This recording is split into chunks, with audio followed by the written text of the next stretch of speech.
Hello, Steve Out 79. Well, last week's episode of the Orville, I was very emotionally impacted by the episode, and unfortunately, I basically put the credits on mute and started doing my video right after watching it because I wanted to be fresh, and I couldn't get through the review without crying, and I actually cut it about 7 minutes short. I went through what happened in the episode, and I was a wreck, and then I just ended it. I didn't even talk about really the episode, and there's a lot of talk about the episode. It's getting a lot of talk.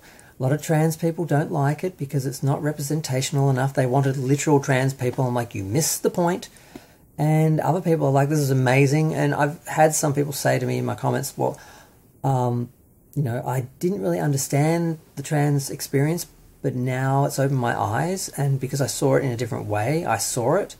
And that's the whole point of allegory in science fiction, which some people don't get. Some people who have these political, I'm not mentioning anyone, Jesse Gender, who's all just about political advancement, just,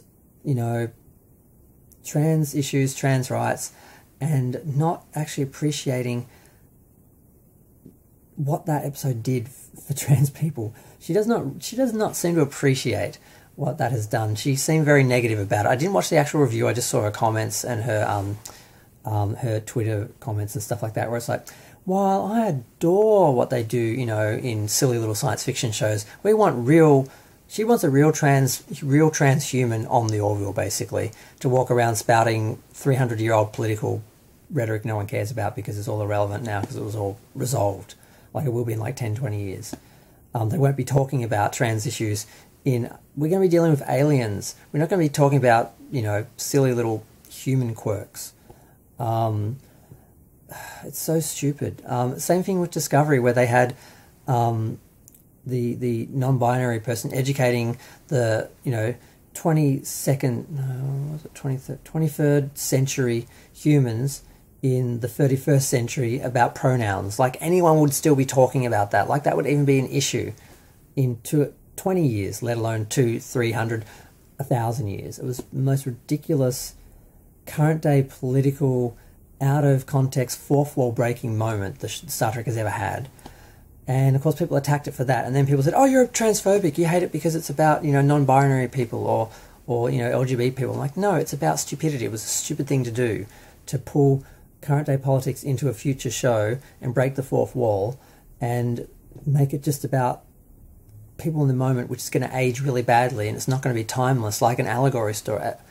You can see that A Tale of Two Topas, people will be able to watch that in 50 years and still understand it and have it not be ruined by the current political and how that's past tense. If it had been all about modern day normal today politics, it would age so quickly. Like Star Trek Discovery's already aged.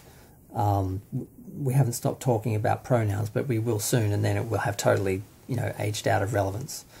But yeah, one of the main issues I had watching the episode was, is it Kelly? God, I don't remember her name.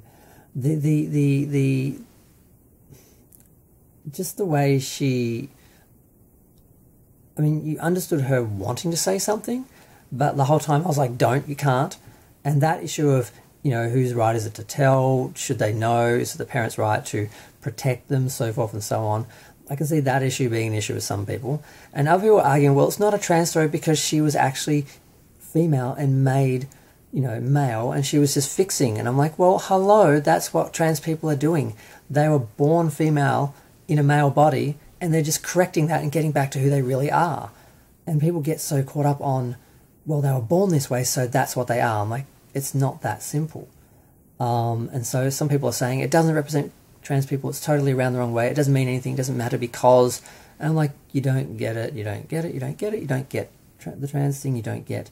And no, I'm not trans. I've had a few years of I don't want to call it gender dysphoria or whatever, but I had a year or two there of not identifying as a woman, but I certainly was exploring my feminine side and dressed in not female clothes, but that's a whole other video. But I was definitely androgynous for a while, and it confused a lot of people, and I wasn't really sure who I really was. So I get a lot of people have that or don't understand that, and those are its own issues. But I'm just saying I'm not trans, so I can't totally understand that experience. But I have an idea of it, and this episode certainly gave people who have even less of an idea more of an idea. That's the point. And I'm shocked at how many people are missing that and saying, well, it wasn't literal, so it doesn't count, or it should be literal for it to count. And I'm like, you are missing the point. Please go watch some sort of daytime drama, because apparently that's all you can comprehend so far as storytelling. But I'm going to go and stop ranting. But yeah, the episode was brilliant, again, and I think it will be talked about and relevant for a very, very long time, unlike some other shows which are pretty much irrelevant already. I'm going to go. Bye.